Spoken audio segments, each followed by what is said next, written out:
ಲೋಕಸಭೆಯ ಇಂದಿನ ಕಲಾಪದಲ್ಲಿ ಇತ್ತೀಚೆಗೆ ನಿಧನ ಹೊಂದಿದ ಕಾಂಗ್ರೆಸ್ ಮುಖಂಡ ಶಾಮನೂರ್ ಶಿವಶಂಕರಪ್ಪ ಸೇರಿದಂತೆ ಹಲವು ಮಾಜಿ ಸಂಸದರಿಗೆ ಗೌರವ ನಮನ ಸಲ್ಲಿಸಲಾಯಿತು.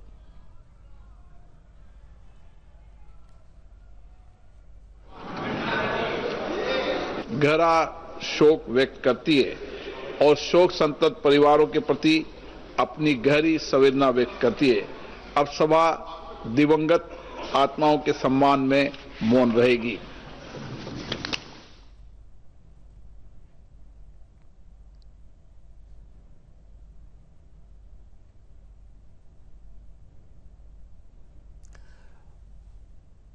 ಬಳಿಕ ಪ್ರಶ್ನೋತ್ತರ ಕಲಾಪದಲ್ಲಿ ಬುಡಕಟ್ಟು ವ್ಯವಹಾರಗಳ ಸಚಿವ ಜುವೆಲ್ ಓರಂ ದೇಶದಲ್ಲಿ 720ಕ್ಕೂ ಅಧಿಕ ಏಕಲವ್ಯ ಮಾದರಿ ವಸತಿ ಶಾಲೆಗಳಿಗೆ ಅನುಮೋದನೆ ನೀಡಲಾಗಿದೆ.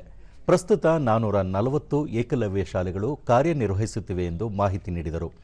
ಬುಡಕಟ್ಟು ಜನಾಂಗದ ಸಮಗ್ರ ಅಭಿವೃದ್ಧಿಗಾಗಿ ಧರತಿ ಆಬಾ ಗ್ರಾಮ ಉತ್ಕರ್ಷ ಅಭಿಯಾನವನ್ನು ನಡೆಸಲಾಗುತ್ತಿದ್ದು ಸರ್ಕಾರ 80,000 ಕೋಟಿ ರೂಪಾಯಿಗಳನ್ನು ವೆಚ್ಚ ಮಾಡುತ್ತಿದೆ.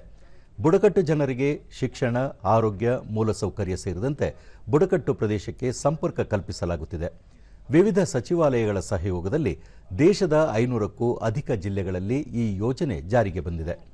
ಜತೆಗೆ ದುರ್ಬಲ ಬುಡಕಟ್ಟು ಸಮುದಾಯಗಳ ಸಾಮಾಜಿಕ ಆರ್ಥಿಕ ಸ್ಥಿತಿಗತಿಯ ಸುಧಾರಣೆಗಾಗಿ ಪ್ರಧಾನಮಂತ್ರಿ PVTG ಅಭಿವೃದ್ಧಿ ಮಿಷನ್ ಆರಂಭಿಸಲಾಗಿದೆ ಎಂದು ತಿಳಿಸಿದರು. ವಿದೇಶಕ್ಕೆ ತೆರಳಿ ಉನ್ನತ ಅಧ್ಯಯನ ನಡೆಸಲು ಬುಡಕಟ್ಟು ಸಮುದಾಯದ 20 ವಿದ್ಯಾರ್ಥಿಗಳಿಗೆ ನೆರವು ನೀಡಲಾಗುತ್ತಿದ್ದು ಈ ಸಂಖ್ಯೆಯನ್ನು 50ಕ್ಕೆ ಹೆಚ್ಚಿಸಲು ಕ್ರಮ ಕೈಗೊಳ್ಳಲಾಗುವುದು ಎಂದು ಪ್ರಶ್ನೆಯೊಂದಕ್ಕೆ ಉತ್ತರಿಸಿದರು. पैसा देते हैं सरकार को, सरकार वहां अगर नहीं बनाएंगे तो हम क्या करेंगे उसमें. लेकिन 728 में से 440 चल रहा है. अभी जो नहीं चल रहा है उसके बारे में स्पेशल रिव्यू बीच बीच में हो रहा है और सरकार को हिदायत दिया जा रहा है और उसको ठीक करे, इसके बारे में हम ठीक कर रहे हैं. ನಾಗರಿಕ ವಿಮಾನಯಾನ ಖಾತೆ ಸಚಿವ ರಾಮಮೋಹನ್ ನಾಯ್ಡು ಪೈಲಟ್ಗಳ ತರಬೇತಿ ಸಂಸ್ಥೆಗಳನ್ನು ಜಾಗತಿಕ ಮಾನದಂಡವನ್ನು ಆಧರಿಸಿ ಆರಂಭಿಸಲಾಗುತ್ತಿದ್ದು ಪ್ರಸಕ್ತ ವರ್ಷ 4 ಹಾರಾಟ ತರಬೇತಿ ಸಂಸ್ಥೆಗಳು ಕಾರ್ಯಾರಂಭ ಮಾಡಿವೆ. ದೇಶದಲ್ಲಿ ಪ್ರಸ್ತುತ 160 ವಿಮಾನ ನಿಲ್ದಾಣಗಳು ಕಾರ್ಯನಿರ್ವಹಿಸುತ್ತಿದ್ದು ಉಡಾನ್ ಯೋಜನೆ ಬಳಿಕ ವಿಮಾನ ನಿಲ್ದಾಣಗಳನ್ನು ತ್ವರಿತವಾಗಿ ಅಭಿವೃದ್ಧಿಪಡಿಸಲಾಗುತ್ತಿದೆ ಎಂದು ಹೇಳಿದರು. ದೇಶದಲ್ಲಿ ಕಾರ್ಯನಿರ್ವಹಿಸುತ್ತಿರುವ ಎಲ್ಲ ವಿಮಾನಯಾನ ಸಂಸ್ಥೆಗಳು ಉಡಾನ್ ಯೋಜನೆಯಡಿ ಅರ್ಹತೆ ಪಡೆದಿದ್ದು ಹೆಲಿಕಾಪ್ಟರ್ ಮತ್ತು ಸಣ್ಣ ಸಂಸ್ಥೆಗಳು ಸಹ ಕಾರ್ಯಾಚರಣೆ ನಡೆಸಲು ಮುಂದೆ ಬಂದಿವೆ ಎಂದು ತಿಳಿಸಿದರು.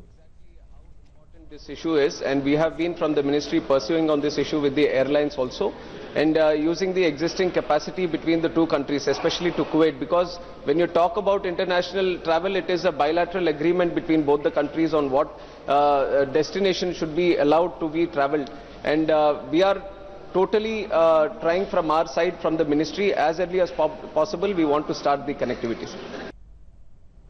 ರಸ್ತೆ ಸಾರಿಗೆ ಮತ್ತು ಹೆದ್ದಾರಿ ಖಾತೆ ಸಚಿವ ನಿತಿನ್ ಗಡ್ಕರಿ ಸರ್ಕಾರ ರಸ್ತೆ ನಿರ್ವಹಣೆಯನ್ನು ಗಂಭೀರವಾಗಿ ಪರಿಗಣಿಸಿದ್ದು ರಾಷ್ಟ್ರೀಯ ಹೆದ್ದಾರಿಗಳ ನಿರ್ವಹಣೆಗೆ ವಿವಿಧ ಕ್ರಮಗಳನ್ನು ಕೈಗೊಂಡಿದೆ. ಮಾನವ ಹಸ್ತಕ್ಷೇಪವನ್ನು ಕನಿಷ್ಠಗೊಳಿಸುವ ನಿಟ್ಟಿನಲ್ಲಿ ಮುಂದಿನ 1 ತಿಂಗಳ ಒಳಗೆ ಹೊಸ ನೀತಿಯನ್ನು ಜಾರಿಗೊಳಿಸಲಾಗುತ್ತಿದೆ. ಹೆದ್ದಾರಿಗಳಿಗೆ ಸಂಬಂಧಪಟ್ಟ ಸಂಪೂರ್ಣ ದತ್ತಾಂಶ ತಂತ್ರಜ್ಞಾನದ ಮೂಲಕ ನೈಜ ಸಮಯದಲ್ಲಿ ಇದರಿಂದ ಲಭ್ಯವಾಗಲಿದ್ದು ಹೆದ್ದಾರಿಗಳ ನಿರ್ವಹಣೆಗೆ ಹೆಚ್ಚಿನ ಅನುಕೂಲವಾಗಲಿದೆ. ಕೃತಕ ತಂತ್ರಜ್ಞಾನವನ್ನು ಉಪಯೋಗಿಸಿ ಹೆದ್ದಾರಿಗಳ ನಿರ್ವಹಣೆಗೆ ಆದ್ಯತೆ ನೀಡಲಾಗುತ್ತಿದೆ ಎಂದು ತಿಳಿಸಿದರು. पानी और कुछ कमियां भी हमारी होगी जो सब ध्यान में है, उसके ऊपर हमने पॉलिसी डिसीजन लिए है, काफी कार्रवाई भी की है और हम उसको रेक्टिफाई करने का काम की शुरुआत की है और मुझे लगता है कि मार्च तक हम इन सब बातों को पूरा करके रोड का काम पूरा करने की कोशिश कर रहे हैं. एक आधा पैकेज रह सकता है क्योंकि कोड ऑफ कंडक्ट केरल विधानसभा का लगने के पहले वो काम पूरा करने का हमारा प्रयास था. एक आधा काम छोड़कर बाकी पूरा करके व्यवस्थित ठीक प्रकार से होगा.